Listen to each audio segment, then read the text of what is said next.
ሰላም እንዴት ናችሁ? ሀገር ውስጥና እንደውም ከሀገር ውጭ የምትገኙ ፕሮግራማችንን የምትከታተሉ ውድ የስኪል ሚዲያ ቤተሰቦቻችን እንደምን ሰነበታችሁ?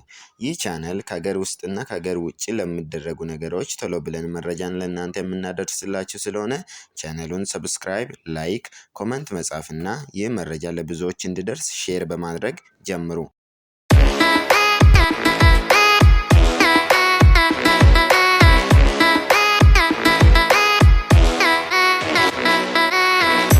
ውድ ተመልካቾቻችን ለዛሬ ከሀገር ውስጥ ወዳዝንላችሁ መረጃ ስናልፍ ትናንት ግንቦት 2017 ዓ.ም የአዲስ አበባ ከተማ አስተዳደር ከንቲባ አዳነች አቤቤ በሕክምና ባለሙያዎች የተነሱ ሀሳቦችን በመውሰድ ለቀጣይ ተግባራት በግብዓትነት መጠቀም መሻሻል የሚገባቸውን ጥያቄዎች ይፈታሉ አሉ።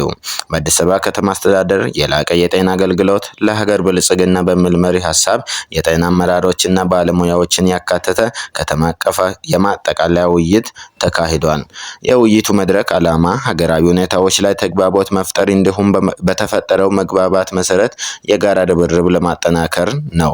ከንቲባው አዳነች በመድረኩ ላይ እንዳሉት በመዲናዋ እየተሰጠ የሚገኘው የጤና አገልግሎት አድማስ ለማስፋት በርካታ ስራዎች እየተሰራ መሆኑንም ገልጸዋል።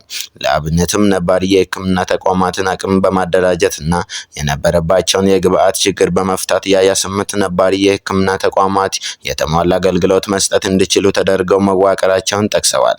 የጤና ሴክተሩ ደረጃ በይበልጥ ለማሳደግ ብሎም ነባር የጤና ተቋማትን ለማሻሻል እና ከተማችንን የጤና ቱሪዝም ማዕከል ለማድረግ በትጋት እየሰራ መሆኑን ገለጹ። ለዚህም የተጀመረው አዲስና ዘመናዊ የጤና ተቋማት ግንባታ ማጠናቀቅ፣ ብቁ የጤና ባለሙያዎችን ማፍራት፣ ወቅቱ የደረሰበት ዘመናዊ የሕክምና መሳሪያዎችን ማሟላት እንዲሁም የጤና ባለሙያዎችን ተጠቃሚነት የሚያረጋግጡ መሰረታዊ ስራዎች ላይ ትኩረት ይደረጋል ብለዋል። በከተማ አስተዳደር አቅም የሚፈቱት የትራንስፖርት አገልግሎት በማህበር ተደራጅተው የመኖሪያ ቤት መገንባት፣ ነፃ የሕክምና አገልግሎት፣ የትርፍ ሰዓት ክፍያ መመለስ በተሟላ ሁኔታ መተግበርን ጨምሮ አስተዳደራዊ በአጭርና በመካከለኛ ጊዜ እቅድ ምላሽ ለመስጠት እንደምሰራ ከንቲባዋ ተናግራለች። ባለሙያዎች ያገለገሉ መጠየቅ ሲችሉ ከሙያው ስነ ምግባር ውጪ ስራ በማቆም ጥያቄ ማቅረባቸው ተገቢ ያለመሆኑን ተነስቷል።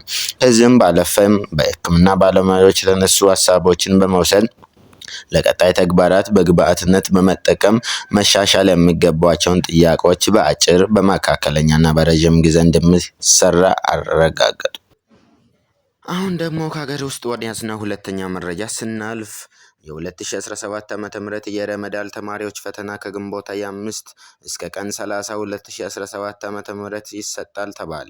መርሃ ግብሩ እንደሚያሳየው ከማዕከል የሚሰጠው ፈተና ለ5 ተከታታይ ቀናት የሚቆይ ሲሆን ግንቦት 25 2017 ዓ.ም ለተፈጥሮ ሳይንስ ተማሪዎች በሚሰጠው የባዮሎጂ ትምህርት ፈተና ይጀመራል።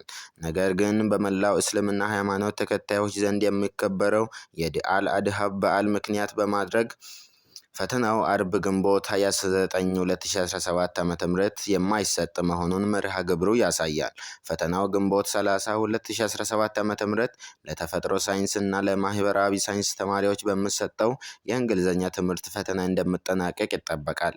የ2017 ዓ.ም የረመዳን ተማሪዎች የማጠቃለያ ግምገማ ከ100% ከማዕከል ብቻ እንደሚሆን ትምህርት ሚኒስቴር መግለጹ ይታወሳል።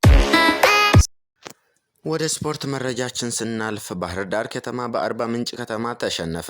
አዲስ አበባ ግንቦት 2017 ዓ.ም በ32ኛ ሳምንት የኢትዮጵያ ፕሪሚየር ሊግ ባህር ዳር ከተማ በአርባ ምንጭ ከተማ 2-0 ተሸንፏል። 12 ሰዓት ላይ በአዳማ ሳይንስና ቴክኖሎጂ ዩኒቨርሲቲ ስቴዲየም በተደረገው ጨዋታ የአርባ ምንጭን ግቦች አህመድ ሁሴን በፍጹም ቅጣት ምትና በጨዋታ አስቆጥሯል። ውድ የስኪል ሚዲያ ቤተሰቦቻችን ለዛሬ ይዘንላችሁ የቀረብነው ዜና ይህንን ይመስል ነበር። ለቀጣይ ጊዜ እስከምንመለስ መልካም ጊዜ እያልን ቻናሉን ሰብስክራይብ ማድረግ እንዳይረሳ።